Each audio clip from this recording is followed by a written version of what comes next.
ನಮಸ್ಕಾರ. ನಾನು doctor Harish BS ಅಂತ. I am consultant radiologist in the Shri Shankara cancer hospital Bangalore. ನಾನು ಇಲ್ಲಿ 3 ವರ್ಷದಿಂದ ಕೆಲಸ ಮಾಡ್ತಾಯಿದ್ದೀನಿ ಆ್ಯಸ್ ಅ ಕನ್ಸಲ್ಟೆಂಟ್ ರೇಡಿಯಾಲಜಿಸ್ಟ್. ಇವತ್ತು ನಾನು ಒಂದು ಮುಖ್ಯವಾದ ಟಾಪಿಕ್ ಬಗ್ಗೆ ಮಾತಾಡ್ತೀನಿ. ಅದು ಏನಂದರೆ ಕ್ಯಾನ್ಸರ್ ಕೇರ್ನಲ್ಲಿ, ಕ್ಯಾನ್ಸರ್ ಟ್ರೀಟ್ಮೆಂಟ್ನಲ್ಲಿ ರೇಡಿಯಾಲಜಿ ಪಾತ್ರವೇನು ಅನ್ನೋದು ನಾನು ಇವತ್ತು ಮಾತಾಡ್ಲಿಕ್ಕೆ ಬಯಸ್ತೀನಿ. ಕ್ಯಾನ್ಸರ್ ಅಂದ ತಕ್ಷಣ ಜನರಿಗೆ ಏನಂದರೆ ಮುಂಚೆ ಎಲ್ಲ ಬಹಳ ಭಯ ಅನ್ನೋದು ಇರ್ತಾಯಿತ್ತು. ಏನಕ್ಕಂದರೆ ಅದು ಕ್ಯಾನ್ಸರ್ ಬಂದರೆ ಮೋಸ್ಟ್ಲಿ ಉಳ್ಕೊಳ್ಳಲ್ಲ ಅನ್ನೋದು ಒಂದು ಜನರಲ್ ಭಾವನೆ ಇರ್ತಾಯಿತ್ತು ಜನರಿಗೆ. ಆದರೆ ಆ ಥರ ಇವಾಗ ಹೊಸ ವೈದ್ಯಕೀಯ ತಂತ್ರಜ್ಞಾನದಲ್ಲಿ ಏನೇನು ಡೆವಲಪ್ಮೆಂಟ್ಸ್ ಆಗಿದೆಯೋ ಅದರಿಂದ ಕ್ಯಾನ್ಸರ್ನ ಪೂರ್ತಿಯಾಗಿ ಗುಣಪಡಿಸ್ಬೋದು. ಈ ಕ್ಯಾನ್ಸರ್ನ ಟ್ರೀಟ್ಮೆಂಟು ಮತ್ತು ಅದು ಫಾಲೋ ಅಪ್ಪು ಇದೆಲ್ಲ, ಮತ್ತು ಬೇಗ ಕ್ಯಾನ್ಸರ್ನ ಡಿಟೆಕ್ಷನ್ ಮಾಡೋದು, ಇದರಲ್ಲೆಲ್ಲ ರೇಡಿಯಾಲಜಿದು ಒಂದು ಬಹಳ ಮುಖ್ಯವಾದ ದೊಡ್ಡ ರೋಲ್ ಇದೆ. ಸೊ ಅದರ ಬಗ್ಗೆ ನಾನು ಸ್ವಲ್ಪ ಡೀಟೇಲಾಗಿ ನಿಮಗೆ ತಿಳಿಸ್ತೀನಿ ಇವತ್ತು. ಫಸ್ಟ್ ಆಫ್ ಆಲ್ ರೇಡಿಯಾಲಜಿ ಮತ್ತು ರೇಡಿಯಾಲಜಿಸ್ಟ್ ಅಂದರೆ ಏನು ಅನ್ನೋದು ನಾನು ಸ್ವಲ್ಪ ನಿಮಗೆ ವಿವರವಾಗಿ ಹೇಳುತ್ತೇನೆ.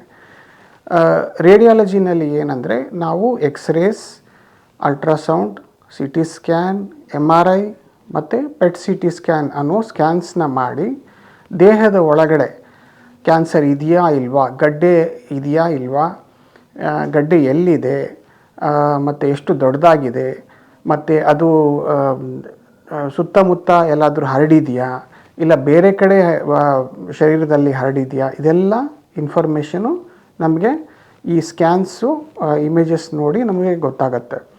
ಆ ಇನ್ಫಾರ್ಮೇಷನ್ನ ನಾವು ಮುಂದಕ್ಕೆ ಯಾರು ಶಸ್ತ್ರಚಿಕಿತ್ಸೆ ಮಾಡೋರು, ಯಾರು ಡಾಕ್ಟರ್ಸ್ ಸರ್ಜನ್ಸ್ ಇರ್ತಾರೋ, ಅಥವಾ ಮೆಡಿಕಲ್ ಆಂಕಾಲಜಿಸ್ಟ್ ಅನ್ನೋರು ಈ ಕೀಮೋಥೆರಪಿ ಕೊಡೋ ಡಾಕ್ಟರ್ ಇರ್ತಾರಲ್ಲ ಅವರಿಗೆ, ಅಥವಾ ರೇಡಿಯೋಥೆರಪಿ ಮಾಡೋ ಅಂಥ ಡಾಕ್ಟರ್ಸ್ಗೆ ಈ ಇನ್ಫಾರ್ಮೇಷನ್ ಕೊಟ್ಟಾಗ ಅವರು ನಾವೆಲ್ಲ ಸೇರಿ ಒಂದು ಟೀಮ್ ಥರ ಇದನ್ನು ಕ್ಯಾನ್ಸರ್ನ ಗುಣಪಡಿಸೋಕ್ಕೆ ನಾವು ಪ್ರಯತ್ನ ಪಡ್ತೀವಿ. ಸೊ ಇದು main role of radiology. So ಇದು ರೇಡಿಯಾಲಜಿದು ರೋಲು ನಾನು ಸ್ವಲ್ಪ ವೇರಿಯಸ್ ಸ್ಟೆಪ್ಸ್ನಲ್ಲಿ ಹೇಳ್ತೀನಿ. ಎಲ್ಲೆಲ್ಲಿ ಕ್ಯಾನ್ಸರ್ ಟ್ರೀಟ್ಮೆಂಟ್ನಲ್ಲಿ ಎಲ್ಲೆಲ್ಲಿ ಉಪಯೋಗ ಆಗುತ್ತೆ ರೇಡಿಯಾಲಜಿ, ಅದರದ್ದು ಮಹತ್ವ ಏನು ಅನ್ನೋದು ನಾನು ಒಂದೊಂದಾಗಿ ಸ್ಟೆಪ್ ಆಗಿ ನಿಮಗೆ ತಿಳಿಸ್ತೀನಿ. ಫಸ್ಟು ಏನಂದರೆ ಕ್ಯಾನ್ಸರು ಬರೋಕ್ಕೆ ಮುಂಚೆ, ಅಂದರೆ ಕಾಣಿಸ್ಕೊಳ್ಳೋ ಮುಂಚೆನೇ ಅದನ್ನು ಡಿಟೆಕ್ಷನ್ ಮಾಡೋದು, ಅಂದರೆ ಸ್ಕ್ರೀನಿಂಗ್ ಮಾಡೋದು, ತಪಾಸಣೆ ಟೆಸ್ಟ್ನಲ್ಲಿ ಕ್ಯಾನ್ಸರು ನಿಮಗೆ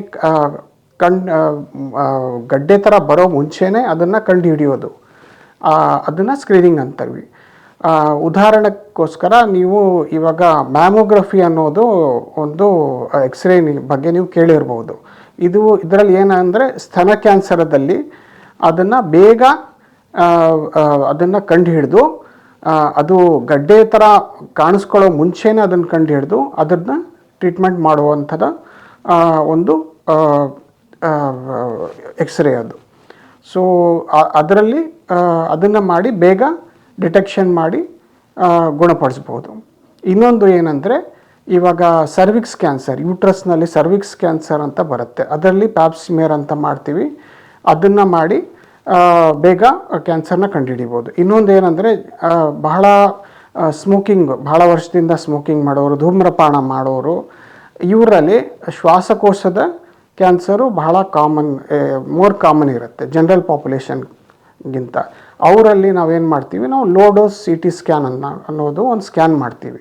ಸ್ಕ್ಯಾನ್ ಮಾಡಿಬಿಟ್ಟು ಶ್ವಾಸಕೋಶವನ್ನು ಡೀಟೇಲಾಗಿ ಪರೀಕ್ಷೆ ಮಾಡ್ತೀವಿ. ಪರೀಕ್ಷೆ ಮಾಡಿದಾಗ ಆ ಇಮೇಜಸ್ನ ನಾವು ಪರೀಕ್ಷೆ ಮಾಡಿದಾಗ ಏನಾದರೂ ಕ್ಯಾನ್ಸರ್ ಥರ ಇದ್ದರೆ ನಮಗೆ ಇಮಿಡಿಯೇಟಾಗಿ ಗೊತ್ತಾಗುತ್ತೆ. ಸೊ ಅದನ್ನು ನಾವು ಬೇಗ ಕಂಡುಹಿಡಿದು ಗುಣಪಡಿಸ್ಬೋದು. ಈ ಥರ ಬೇಗ ಕ್ಯಾನ್ಸರ್ನ ಡಿಟೆಕ್ಟ್ ಮಾಡೋದು, ಕಂಡುಹಿಡಿಯೋದನ್ನು ಆ ಪ್ರೋಸೆಸ್ನಲ್ಲಿ ರೇಡಿಯಾಲಜಿ ಭಾಳ ಮುಖ್ಯವಾದ ರೋಲ್ ಪ್ಲೇ ಮಾಡುತ್ತೆ. ನೆಕ್ಸ್ಟು ಏನಂದರೆ, ಒಂದು ಸತಿ ಇವಾಗ ಕ್ಯಾನ್ಸರ್ ಸಸ್ಪಿಷನ್ ಇದೆ ಅಂತ ಅಂದ್ಕೊಳ್ಳಿ, ಆವಾಗ ನೆಕ್ಸ್ಟು ನಾವೇನು ಮಾಡಬೇಕು, ಅದನ್ನು ಖಚಿತಪಡಿಸಬೇಕು. ಇದು ಕ್ಯಾನ್ಸರೇ, ಈ ಗಡ್ಡೆ ಕ್ಯಾನ್ಸರೇ ಅನ್ನೋದು ನಾವು ಖಚಿತಪಡಿಸ್ಬಿಟ್ಟು ಅದನ್ನು ಸ್ಟೇಜಿಂಗ್ ಅಂತೀವಿ. ಸ್ಟೇಜಿಂಗ್ ಅಂದರೆ ಏನಂದರೆ, ಗಡ್ಡೆ ಸೈಜ್ ಎಷ್ಟಿದೆ, ಗಡ್ಡೆ ಗಾತ್ರ ಎಷ್ಟಿದೆ, ಅದು ಡೈಮೆನ್ಷನ್ಸ್ ಎಷ್ಟಿದೆ, ಅದು ಎಲ್ಲಿದೆ, ಲೊಕೇಶನ್ ಎಲ್ಲಿದೆ, ಅದ್ರ ಸುತ್ತಮುತ್ತ ಇರೋ ಆರ್ಗನ್ಸು ಇನ್ವಾಲ್ವ್ಮೆಂಟ್ ಇದೆಯಾ, ಇಲ್ಲ ಬೇರೆ ಕಡೆ ಶರೀರದಲ್ಲಿ ಏನಾದರೂ ಹರಡಿದೆಯಾ, ಇದೆಲ್ಲ ನಾವು ಕಂಡುಹಿಡಿಬೇಕು. ಇದನ್ನು ನಾವು ಸ್ಟೇಜಿಂಗ್ ಅಂತ ಹೇಳ್ತೀವಿ. ಸ್ಟೇಜಿಂಗ್ನಲ್ಲಿ ಏನಂದರೆ, ನಾವು ಯೂಶ್ವಲಿ CT ಸ್ಕ್ಯಾನ್ ಅಥವಾ MRI or PET CT scan ಇದನ್ನು ಬಳಸ್ತೀವಿ, ಆರ್ ಅಲ್ಟ್ರಾಸೌಂಡು ಬಳಸ್ತೀವಿ. ಇದರಲ್ಲಿ ಏನಂದರೆ, ಫಸ್ಟು CT ಸ್ಕ್ಯಾನ್ ಮಾಡಬೇಕಂದ್ರೆ ನಾವು ಪೇಷಂಟ್ನ ಎಂಟಿ ಸ್ಟಮಕ್ ಅಂದರೆ ಓವರ್ನೈಟ್ ಫಾಸ್ಟಿಂಗ್ ಕರೆದು ಅವ್ರದ್ದು ಒಂದು ಕಿಡ್ನಿ ರಕ್ತ ಪರೀಕ್ಷೆ ಮಾಡಿ ಕ್ರಿಯಾಟಿನ್ ಅಂತ ಮಾಡಿಬಿಟ್ಟು ಆಮೇಲೆ ಒಂದು ಕಾಂಟ್ರಾಸ್ಟ್ ಕೊಟ್ಟು ಸ್ಕ್ಯಾನ್ ಮಾಡ್ತೀವಿ. ಸ್ಕ್ಯಾನ್ ಮಾಡಿದಾಗ ನಮಗೆ ಈ cancer, first of all cancer ಇದೆಯಾ ಇಲ್ವಾ, ಗಡ್ಡೆ ಇದೆಯಾ, ಗಡ್ಡೆ ಎಲ್ಲಿದೆ, ಅದರದ್ದು ಗಾತ್ರ ಏನು, ಅದು ಸುತ್ತಮುತ್ತ ರಕ್ತನಾಳಗಳಿಗೆ ಹೇಗೆ ಏನಾದರೂ ಹರಡಿದೆಯಾ, ಇಲ್ಲ ಸುತ್ತಮುತ್ತ ಆರ್ಗನ್ಸಿಗೆ ಹರಡಿದೆಯಾ, ಇದೆಲ್ಲ ನಮಗೆ ಗೊತ್ತಾಗತ್ತೆ. ಇದು ಯೂಶ್ವಲಿ ಇದಾದಮೇಲೆ ಅಲ್ಟ್ರಾಸೌಂಡ್ನಲ್ಲಿ ಏನಂದರೆ, ಅಲ್ಟ್ರಾಸೌಂಡು ವಿತೌಟ್ ಎಕ್ಸ್ರೇ ರೇಡಿಯೇಷನ್ನು ನಾವು ಏನು ಮಾಡ್ತೀವಿ, ನಾವು ಹೊಟ್ಟೆನಲ್ಲಿರೋದು ಸಪೋಸ್ ಲಿವರ್ನಲ್ಲಿದೆಯಾ, ಲಿವರ್ನಲ್ಲಿರೋ ಅಥವಾ ಓವರೀಸ್ನಲ್ಲಿರೋದು, ಇಲ್ಲ ಬೇರೆ ಹೊಟ್ಟೆನಲ್ಲಿ ಇರೋ ರೇಡಿಯೇಷನ್ ಇಲ್ದಂಗೆ ನಾವು ಕ್ಯಾನ್ಸರಲ್ಲಿ ಗಡ್ಡೆ ಏನಾದರೂ ಇದೆಯಾ ಅಂತ ನಾವು ಕಂಡುಹಿಡಿಬೋದು. ಇನ್ನೊಂದು MRIನಲ್ಲಿ ಪ್ರಮುಖವಾಗಿ ನಾವು ಮೆದುಳು, ಬ್ರೈನು, ಸ್ಪೈನು, ಮತ್ತು ಇವಾಗ ಥ್ರೋಟು, ಇವಾಗ ನೆಕ್ಕು ಮತ್ತು ಪೆಲ್ವಿಸ್, ಈ ಸ್ಥಾನಗಳಲ್ಲಿ ಕ್ಯಾನ್ಸರ್ ಏನಾದರೂ ಇದ್ದರೆ ಅದನ್ನು ಕಂಡುಹಿಡಿಬೋದು. ಮತ್ತು ಅದರದ್ದು ಸ್ಟೇಜಿಂಗು ನಾವು ಕಂಡುಹಿಡಿಬೋದು, ಎಲ್ಲಿ ಎಷ್ಟು ಸ್ಪ್ರೆಡ್ ಆಗಿದೆ ಏನು ಅಂತ ನಮಗೆ ಗೊತ್ತಾಗುತ್ತೆ ಅದರಲ್ಲಿ. ಇನ್ನೊಂದು ಪರೀಕ್ಷೆ ಏನಂದರೆ, ಮುಖ್ಯವಾದ ಪರೀಕ್ಷೆ, ಅದು PET CT ಸ್ಕ್ಯಾನ್ ಅಂತ ಹೇಳ್ತೀವಿ. PET CT ಸ್ಕ್ಯಾನ್ನಲ್ಲಿ ಒಂದು ವಿಶೇಷವಾದ ಏನು ಸಂಗತಿ ಅಂದರೆ, ಅದರಲ್ಲಿ ಬರೀ ಗಡ್ಡೆ ಎಲ್ಲಿದೆ ಅನ್ನೋದಲ್ಲ, ಅದು ಎಷ್ಟು ಆ್ಯಕ್ಟಿವ್ ಆಗಿದೆ, ಎಷ್ಟು ಮೆಟಬಾಲಿಕಲಿ ಆ್ಯಕ್ಟಿವ್ ಇದೆ ಅದು ನಮಗೆ ಗೊತ್ತಾಗತ್ತೆ. ಸೊ ಮತ್ತು ಅದು ಬಿಟ್ಟು ನಾವು ಇದು ಫುಲ್ ಸ್ಕ್ಯಾನ್ ಆಗಿರುತ್ತೆ, ತಲೆಯಿಂದ ಹಿಡಿದು ಕಾಲುವರೆಗೂ ಪೂರ್ತಿ ಬಾಡಿ ಸ್ಕ್ಯಾನ್ ಆಗಿರುತ್ತೆ. ಇದರಿಂದ ಏನಂದರೆ, ಕ್ಯಾನ್ಸರ್ ಎಲ್ಲೆಲ್ಲಿ ಹರಡಿದೆಯೋ, ಎಷ್ಟೆಷ್ಟು ಹರಡಿದೆಯೋ ಅದೆಲ್ಲನೂ ನಮಗೆ ಡೀಟೇಲಾಗಿ ತಿಳಿದು ಬರುತ್ತೆ. ಸೊ ಅದನ್ನು ಮಾಡ್ತೀವಿ ನಾವು ಯೂಶ್ವಲಿ. ಇದೆಲ್ಲ ನಾವು ಪರೀಕ್ಷೆ ಮಾಡಿ ಈ ಇಮೇಜಸ್ನೆಲ್ಲ ನಾವು ರಿಪೋರ್ಟ್ ಮಾಡ್ತೀವಿ. ರಿಪೋರ್ಟ್ ಮಾಡಿದಾದ್ಮೇಲೆ ನಾವು ಈ ನಮ್ಮ ಟೀಮ್ ಏನಿದೆಯೋ, ಇವಾಗ ಸರ್ಜನು, ಶಸ್ತ್ರಚಿಕಿತ್ಸೆಯವರು, ಮೆಡಿಕಲ್ ಆಂಕಾಲಜಿಸ್ಟು, ರೇಡಿಯೋಥೆರಪಿಯವರು, ಇವ್ರ ಜೊತೆ ಎಲ್ಲ ಕೂತ್ಕೊಂಡು ನಾವು ಒಂದು ಡಿಸ್ಕಷನ್ ಮಾಡ್ತೀವಿ. ಹೇಗೆ ನಾವು ಈ ಕ್ಯಾನ್ಸರ್ ಎಲ್ಲಿದೆ, ಎಷ್ಟು ಹರಡಿದೆ, ಇದಕ್ಕೆ ಹೇಗೆ ಟ್ರೀಟ್ಮೆಂಟ್ ಮಾಡಬೇಕು, ಇದೆಲ್ಲ ನಾವು ಡಿಸ್ಕಸ್ ಮಾಡ್ತೀವಿ. ಈ ಡಿಸ್ಕಷನ್ ಮಾಡಿದಾಗ ನಾವು ಕಂಡುಹಿಡಿತೀವಿ, ಇವಾಗ ಬರೀ ಶಸ್ತ್ರಚಿಕಿತ್ಸೆ ಒಂದೇ ಕಡೆ ಇದ್ದರೆ ಬರೀ ಶಸ್ತ್ರಚಿಕಿತ್ಸೆ ಮಾಡಿ ಅದನ್ನು ಟ್ರೀಟ್ಮೆಂಟು ಮುಗಿಸ್ಬಿಡ್ಬೋದು. ಇಲ್ಲ ಅದು ಸ್ವಲ್ಪ ಹರಡಿದೆ ಬೇರೆ ಕಡೆಗೆ ಅಂತ ಗೊತ್ತಾದರೆ ನಾವು ಕೀಮೋಥೆರಪಿ ಅಥವಾ ರೇಡಿಯೋಥೆರಪಿ ಅಥವಾ ಇದ್ರ ಕಾಂಬಿನೇಷನ್, ಕೀಮೋಥೆರಪಿ ಮತ್ತು ರೇಡಿಯೋಥೆರಪಿ ಕಾಂಬಿನೇಷನ್ ಕೊಟ್ಟು ಅದನ್ನು ಗಡ್ಡೆನ ಕರಗಿಸಿ ಬೇರೆ ಕಡೆ ಹರಡಿರೋದು ಇದನ್ನು ಕರಗಿಸ್ಬಿಟ್ಟು ಆಮೇಲೆ ಬೇಕಿದ್ದರೆ ಶಸ್ತ್ರಚಿಕಿತ್ಸೆ ಮಾಡ್ಬೋದು. ಇಲ್ಲಾಂದರೆ ಅದೇ ಟ್ರೀಟ್ಮೆಂಟ್ನ ಕಂಟಿನ್ಯೂ ಮಾಡ್ಬೋದು. ಬೇರೆ ಥರದ ಟ್ರೀಟ್ಮೆಂಟ್ಸು ಇದೆ, ಇಮ್ಯುನೊಥೆರಪಿ ಅಂತ ಟಾರ್ಗೆಟೆಡ್ ಟ್ರೀಟ್ಮೆಂಟ್ಸ್ ಇದೆ, ಅದೆಲ್ಲನೂ ಚಿಕಿತ್ಸೆನಲ್ಲಿ ಬರುತ್ತೆ. ನೆಕ್ಸ್ಟು ಏನಂದರೆ, ಇವಾಗ ಇನ್ನೊಂದು ಒಂದು ಭಾಗವಿದೆ ರೇಡಿಯಾಲಜಿ. ಇನ್ನೊಂದು ಭಾಗ ಏನಂದರೆ ಇಂಟರ್ವೆನ್ಷನಲ್ ರೇಡಿಯಾಲಜಿ ಅಂತ ಹೇಳ್ತೀವಿ ಇದಕ್ಕೆ. ಇಂಟರ್ವೆನ್ಷನಲ್ ರೇಡಿಯಾಲಜಿ ಅಂದರೆ ಏನಂದರೆ, ಮುಖ್ಯವಾಗಿ ಅದು ಒಂದು ಸೂಜಿ ಹಾಕಿಬಿಟ್ಟು ಗಡ್ಡೆದು ಸ್ವಲ್ಪ ಪರೀಕ್ಷೆ ಮಾಡೋಕ್ಕೆ ಅದನ್ನು ಟಿಶ್ಯೂ ತೆಗೆದು ಪರೀಕ್ಷೆ ಮಾಡ್ತೀವಿ. ಆವಾಗ ಆ ಕ್ಯಾನ್ಸರು ಯಾವ ಥರದ ಕ್ಯಾನ್ಸರು, ಯಾವ ಗ್ರೇಡ್ ಕ್ಯಾನ್ಸರು ಮೈಕ್ರೋಸ್ಕೋಪ್ನಲ್ಲಿ ನೋಡಿಬಿಟ್ಟು ಅದನ್ನು ಇನ್ನು ಡೀಟೇಲಾಗಿ ಸ್ಟಡಿ ಮಾಡಿ ಯಾವ ಥರ ಟ್ರೀಟ್ಮೆಂಟ್ ಅದಕ್ಕೆ ಬೇಕಾಗುತ್ತೆ ಅನ್ನೋದು ನಮಗೆ ಇನ್ನೂ ಸ್ವಲ್ಪ ಸೂಕ್ಷ್ಮವಾಗಿ ಗೊತ್ತಾಗುತ್ತೆ. ಸೊ ಅದರಲ್ಲಿ ಏನಂದರೆ ಅಲ್ಟ್ರಾಸೌಂಡ್ ಅಥವಾ ಸಿ ಟಿ ಸ್ಕ್ಯಾನ್ ಉಪಯೋಗಿಸ್ಬಿಟ್ಟು ಒಂದು ಸೂಜಿ ಆ ಗಡ್ಡೆ ಒಳಗಡೆ ಹಾಕಿ ಅಲ್ಲಿಂದ ಮೆಟೀರಿಯಲ್ ತೆಗೆದು ಅದನ್ನು ಮೈಕ್ರೋಸ್ಕೋಪ್ನಲ್ಲಿ ಡೀಟೇಲಾಗಿ ಸ್ಟಡಿ ಮಾಡಿ ಅದು ಆ ವಿಧಾನವನ್ನು ಮಾಡಲಾಗತ್ತದೆ. ಇನ್ನೊಂದು ಏನಪ್ಪ ಅಂದರೆ ಇದು ಇಂಟರ್ವೆನ್ಷನಲ್ ರೇಡಿಯಾಲಜಿ ಇದು ಒಂದು ಮುಖ್ಯವಾದ ರೋಲ್ ಏನಂದರೆ ಟ್ರೀಟ್ಮೆಂಟ್ನಲ್ಲೂ ಬರುತ್ತೆ. ಇವಾಗ ಇದರಲ್ಲಿ ಏನು ಅಡ್ವಾಂಟೇಜು ಏನು ಉಪಯೋಗ ಅಂದರೆ ಶಸ್ತ್ರಚಿಕಿತ್ಸೆ ಇಲ್ದಂಗೆ ಸೂಜಿ ಹಾಕಿಬಿಟ್ಟು ಅಲ್ಲಿ ಏನಾದರೂ ಮೆಡಿಸಿನ್ ಕೊಟ್ಟು ಅಥವಾ ನಾವೇನಂತೀವಿ ರೇಡಿಯೋ ಫ್ರೀಕ್ವೆನ್ಸಿ ಕೊಟ್ಟು ಆರ್ ಮೈಕ್ರೋವೇವ್ಸ್ ಅಂತ ಕೊಟ್ಟು ಇದನ್ನೆಲ್ಲ ಸೂಜಿ ಮೂಲಕನೇ ಗಡ್ಡೆಗೆ ತಲುಪಿಸಿ ಅದನ್ನು ಕರಗಿಸೋದು, ಅದನ್ನು ಗುಣಪಡಿಸೋದು ಅದು ಸಾಧ್ಯವಿದೆ. ಸೊ ಇದೆಲ್ಲ ಇಂಟರ್ವೆನ್ಷನಲ್ ರೇಡಿಯಾಲಜಿನಲ್ಲಿ ಬರುತ್ತೆ. ಇನ್ನೊಂದು ಏನಪ್ಪ ಅಂದರೆ ಇದು ಲಿವರ್ ಕ್ಯಾನ್ಸರ್ನಲ್ಲಿ ಅಲ್ಲಿ ಗಡ್ಡೆನ ಸಪ್ಲೈ ಮಾಡೋ ಬ್ಲಡ್ ವೆಸಲ್ ಅಂದರೆ ರಕ್ತಸ್ರಾವ ಅಲ್ಲಿ ಹೋಗತ್ತಲ್ಲ, ಆ ರಕ್ತಸ್ರಾವನ್ನೆಲ್ಲ ಬ್ಲಡ್ ವೆಸಲ್ ಥ್ರೂ ನಾವು ಒಳಗಡೆ ಹೋಗಿ ನೀಡಲ್ ಹಾಕಿ ಅಲ್ಲಿ ಲೋಕಲ್ ಆಗಿ ಆ ಟ್ಯೂಮರ್ನ ನೀವು ಮೆಡಿಸಿನ್ ಕೊಡ್ಬೋದು. ಆ ಥರ ಕೊಟ್ಟರೆ ಇದು ಸುತ್ತಮುತ್ತ ಇರೋ ನಾರ್ಮಲ್ ಆರ್ಗನ್ಸ್ಗೆ ಅಷ್ಟು ಅಫೆಕ್ಟ್ ಆಗಲ್ಲ ಮೆಡಿಸನ್ದು. ಸೊ ಇದರಿಂದ ಬಹಳ ಉಪಯೋಗ ಇರುತ್ತೆ. ಬರೀ ಕ್ಯಾನ್ಸರ್ ಮಾತ್ರ ಟ್ರೀಟ್ಮೆಂಟ್ ಆಗುತ್ತೆ, ಬೇರೆ ಅದರದ್ದು ಸೈಡ್ ಎಫೆಕ್ಟ್ಸ್ ಏನಿರುತ್ತೋ ಅದು ಅಷ್ಟು ಜಾಸ್ತಿ ಇರಲ್ಲ ಈ ಥರದ ಟ್ರೀಟ್ಮೆಂಟ್ನಲ್ಲಿ. ಇವಾಗ ಆಯ್ತಪ್ಪ, ಇವಾಗ ಕ್ಯಾನ್ಸರ್ದು ಟ್ರೀಟ್ಮೆಂಟು ಶುರು ಆಯಿತು. ಇವಾಗ ನೆಕ್ಸ್ಟ್ ಸ್ಟೇಜ್ ಏನಂದರೆ ನಮ್ಮದು ರೇಡಿಯಾಲಜಿ ರೋಲು, ಇವಾಗ ನಾವು ಟ್ರೀಟ್ಮೆಂಟ್ ಕೊಟ್ಟಿರೋದು ಪೇಷಂಟ್ಗೆ ಎಷ್ಟು ಉಪಯೋಗ ಆಗಿದೆ, ಎಷ್ಟು ಅದು ಗಡ್ಡೆ ಕರಗಿದೆ, ಚೆನ್ನಾಗೇ ಟ್ರೀಟ್ಮೆಂಟ್ ಆಗ್ತಾ ಇದೆಯಾ, ಇಲ್ಲ ಬೇರೆ ಏನಾದರೂ ಹರಡಿದೆಯಾ, ಇದನ್ನೆಲ್ಲ ನೋಡಬೇಕು ನಾವು. ಮತ್ತೆ ನಾವು ರಿಪೀಟ್ ಸ್ಕ್ಯಾನ್ ಅಂತ ಇಂಟರಿಮ್ ಸ್ಕ್ಯಾನ್ ಅಂತ ಮಾಡ್ತೀವಿ. ಈ ಸ್ಕ್ಯಾನು ಸಿ ಟಿ ಇರ್ಬೋದು ಅಥವಾ MRI ಅಥವಾ ಪೆಟ್ ಸಿ ಟಿ ಸ್ಕ್ಯಾನ್ ಇರ್ಬೋದು. ಇದರಲ್ಲೇನು ಇದು ಗಡ್ಡೆ ಟ್ರೀಟ್ಮೆಂಟಿಗೆ ಕರಗಿದೆಯಾ, ಕಮ್ಮಿ ಆಗಿದೆಯಾ, ಬೇರೆ ಹರಡಿರೋದು ಕಮ್ಮಿ ಆಗಿದೆಯಾ, ಇದನ್ನು ನೋಡ್ತೀವಿ. ಮತ್ತು ಏನಾದರೂ ಕಮ್ಮಿ ಆದಮೇಲೆ ಇದನ್ನು ಶಸ್ತ್ರಚಿಕಿತ್ಸೆ ಮಾಡಿ ಇದನ್ನು ತೆಗಿಬೋದಾ, ಇದೆಲ್ಲ ನಾವು ಈ ಸ್ಕ್ಯಾನ್ನಲ್ಲಿ ಗುರ್ತು ಮಾಡ್ಬೋದು. ಗುರ್ತು ಮಾಡಿ ನಾವು ಅದು ಟೀಮಿಗೆ ಹೇಳ್ತೀವಿ, ಅವರು ಅಪ್ರಾಪ್ರಿಯೇಟ್ ಮುಂದೆ ಏನು ಆ್ಯಕ್ಷನ್ ಇದೆಯೋ ಅದನ್ನು ತಗೊಳ್ತಾರೆ. ಸೊ ಅಲ್ಲಿಗೆ ಇದು ಫಾಲೋ ಅಪ್ಪು ಅವರಿಗೆ ಸಿಗತ್ತೆ. ನೆಕ್ಸ್ಟು ಇವಾಗ ಇನ್ನೊಂದು ಅದ್ರ ಮೇಲೆ ಅವರು ಏನು ಟ್ರೀಟ್ಮೆಂಟ್, ಸಪೋಸ್ ಕೀಮೋಥೆರಪಿ ನಡೀತಾ ಇದ್ದರೆ ಆ ಪೇಷಂಟ್ಗೆ ಸ್ವಲ್ಪ ಅಷ್ಟು ಅಪ್ರಾಪ್ರಿಯೇಟಾಗಿ ನೀವು ಅದು ಗಡ್ಡೆ ಕರಗಿಲ್ಲ ಅಂದ್ಕೊಳ್ಳಿ, ಆವಾಗ ಅವರು ಬೇರೆ ಟ್ರೀಟ್ಮೆಂಟ್ ಚೇಂಜ್ ಮಾಡ್ಬೋದು, ಬೇರೆ ಥರದ ಟ್ರೀಟ್ಮೆಂಟು ಕೊಡ್ಬೋದು ಅದನ್ನು ಗಡ್ಡೆಗೆ ಮತ್ತೆ ಸರಿಯಾಗಿ ಟ್ರೀಟ್ಮೆಂಟ್ ಕೊಡೋದಕ್ಕೆ. ನೆಕ್ಸ್ಟು ಇವಾಗ ಏನಪ್ಪ, ಇವಾಗ ಸಪೋಸ್ ಕ್ಯಾನ್ಸರು ಎಲ್ಲ ಟ್ರೀಟ್ಮೆಂಟ್ ಆಯಿತು, ಗುಣ ಆಯಿತು. ಗುಣ ಆದಮೇಲೂ ನಾವು ಕ್ಯಾನ್ಸರ್ನಲ್ಲಿ ಏನಂದರೆ ಅದು ವಾಪಸ್ ಬರೋ ಸಾಧ್ಯತೆ ಇದ್ದೇ ಇರುತ್ತೆ ಸ್ವಲ್ಪ. Especially some type of cancers, few ಕ್ಯಾನ್ಸರ್ಸ್ನಲ್ಲಿ ವಾಪಸ್ ಬರೋ ಚಾನ್ಸಸ್ಸು ಜಾಸ್ತಿ ಇರುತ್ತೆ. ಸೊ ಅದಕ್ಕೆ ನಾವು ಸರ್ವೇಲೆನ್ಸ್ ಅಥವಾ ಫಾಲೋ ಅಪ್ ಸ್ಕ್ಯಾನ್ ಮಾಡಬೇಕು.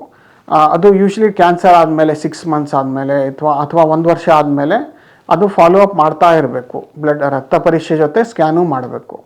ಇದರಲ್ಲಿ ಏನು ಗೊತ್ತಾಗತ್ತೆ, ಅದು ಕ್ಯಾನ್ಸರ್ ವಾಪಸ್ ಬಂದಿಲ್ಲ ಅಂತ ಗೊತ್ತಾಗತ್ತೆ. ಇನ್ನೊಂದು ಬಂದಿದ್ದರೂ ಬಹಳ ಬೇಗ ಅದನ್ನು ವಾಪಸ್ ಬಂದರೆ ಬಹಳ ಬೇಗ ಡಿಟೆಕ್ಟ್ ಮಾಡ್ಬೋದು. ಸ್ಕ್ಯಾನ್ ಮಾಡಿದರೆ ಡಿಟೆಕ್ಟ್ ಮಾಡಿಬಿಟ್ಟು ಅದಕ್ಕೆ ಸೂಕ್ಷ್ಮವಾದ ಏನಿದೆಯೋ ಟ್ರೀಟ್ಮೆಂಟ್ ಬೇಕೋ ಅದನ್ನು ನಾವು ಮಾಡಿಬಿಡ್ಬೋದು ಆವಾಗಲೇ ಬೇಗ ಕಂಡುಹಿಡಿದು.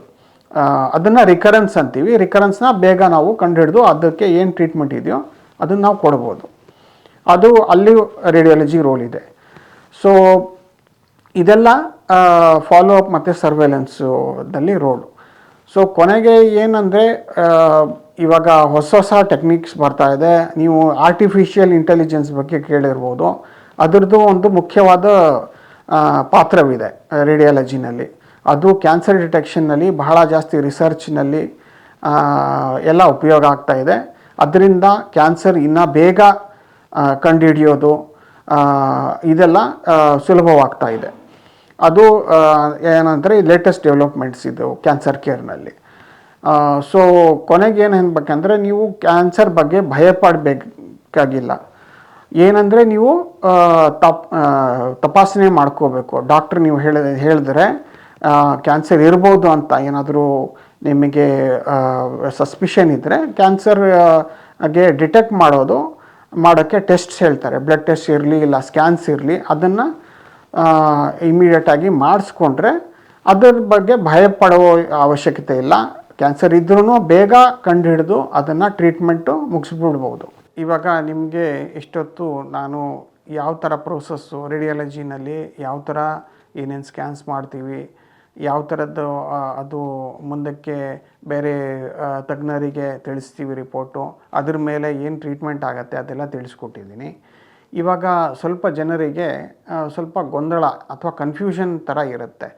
ಏನಪ್ಪ ಅಂದರೆ, ಒಬ್ಬರಿಗೆ ಒಂಥರ ಟ್ರೀಟ್ಮೆಂಟ್ ಆಗ್ತಾಯಿದೆ, ಇನ್ನೊಬ್ಬರಿಗೆ ಇನ್ನೊಂದು ಥರ ಟ್ರೀಟ್ಮೆಂಟ್ ಆಗ್ತಾಯಿದೆ.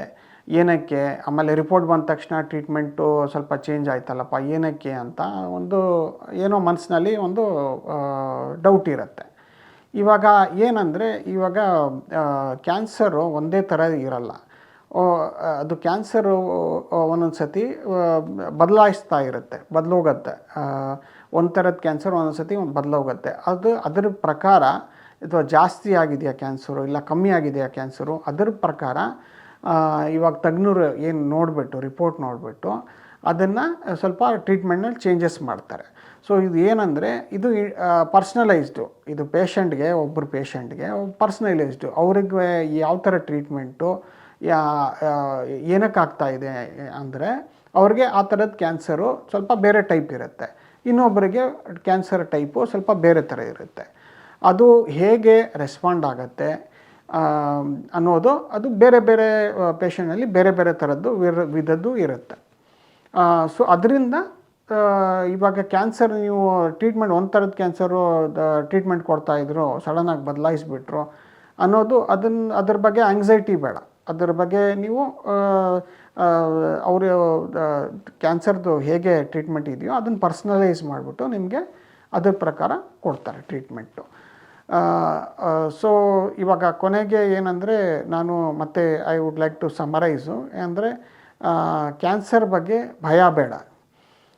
ಏನೇ ನಿಮಗೆ ಸಿಮ್ಟಮ್ಸ್ ಇರಲಿ, ಏನೋ ಗಡ್ಡೆ ಕಾಣಿಸ್ಕೊಂಡ್ರೆ, ಇಲ್ಲ ಅಬ್ನಾರ್ಮಲ್ ಬ್ಲೀಡಿಂಗ್ ಏನಾದರೂ ಇದ್ದರೆ, ಇಲ್ಲ ನುಂಗೋಕ್ಕೆ ಕಷ್ಟ ಆದರೆ, ಇಂಥದ್ದೇ ಯಾವುದೇ ಥರದ್ದು ನಿಮಗೆ ತೊಂದರೆ ಬಂದ ತಕ್ಷಣ ನೀವು ಕ್ಯಾನ್ಸರ್ ತಜ್ಞರನ್ನ ಭೇಟಿಯಾಗಿ ಅವ್ರಿಗೆ ನಿಮ್ಮ ತೊಂದರೆಗಳನ್ನು ಹೇಳಿ, ಅವ್ರು ಹೇಳೋ ಎಲ್ಲ ಪರೀಕ್ಷೆಗಳು, ರಕ್ತ ಪರೀಕ್ಷೆ ಇರಲಿ ಇಲ್ಲ ಸ್ಕ್ಯಾನ್ಗಳಿರಲಿ, ಇಮಿಡಿಯೇಟಾಗಿ ಮಾಡಿಸ್ಕೊಂಡ್ರೆ ಅದನ್ನು ಕ್ಯಾನ್ಸರ್ ಇದ್ರೂ ಬೇಗ ಕಂಡುಹಿಡಿದು ಅದರದ್ದು ಸರಿಯಾಗಿ ಟ್ರೀಟ್ಮೆಂಟು, ಅಪ್ರಾಪ್ರಿಯೇಟ್ ಟ್ರೀಟ್ಮೆಂಟ್ ಕೊಟ್ಟು ಅದನ್ನು ಗುಣಪಡಿಸ್ಬೋದು. ಸೊ ನೀವು ಸರಿಯಾಗಿ ಟೈಮ್ಗೆ ಮಾಡಿರೋ ಒಂದು ರಕ್ತ ಪರೀಕ್ಷೆ ಅಥವಾ ನೀವು ಸರಿಯಾಗಿ ಟೈಮ್ ಮಾಡಿರೋ ಸ್ಕ್ಯಾನು ನಿಮ್ಮ ಜೀವವನ್ನು ಉಳಿಸ್ಬೋದು. ಸೊ ಇದನ್ನು ಹೇಳಿ ನೀವೆಲ್ಲ ಕೇರ್ ತೊಗೊಳ್ಳಿ. ಏನೇ ತೊಂದರೆ ಇದ್ದರೂ ಇಮ್ಮಿಡಿಯೇಟಾಗಿ ಡಾಕ್ಟ್ರನ್ನ ಕನ್ಸಲ್ಟ್ ಮಾಡಿ ಗುಣವಾಗಿರಲಿ ಅಂತ ಬಯಸ್ತಾ ನಾನು ಇದನ್ನು ಮುಗಿಸ್ತೇನೆ. ಧನ್ಯವಾದಗಳು.